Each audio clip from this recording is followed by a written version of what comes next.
Welcome. In this video, I'll show you how to delete images from Constant Contact Library. All right, so first up, go ahead over to the left panel and click on My Brand. Okay, in here you have a library. Just click on it, wait for it to load.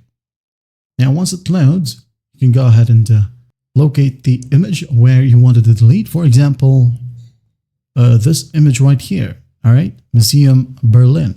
As you can see, or as you might have noticed, we have this trash icon besides it. You can just easily click on delete and there will be a prompt. You're about to delete this picture. When you delete an image from your library, it's also deleted from your brand kit. All right. If you're sure, just hit on delete. And once done, it's gone.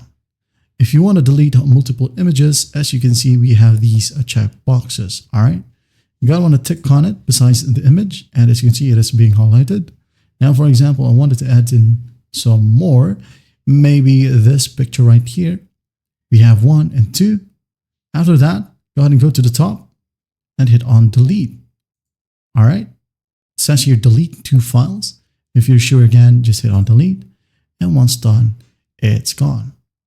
You can do the same process if you want to delete a PDF or even other document file types, or even a video that is in your library. Well, I hope this video helps, and I'll see you in the next one.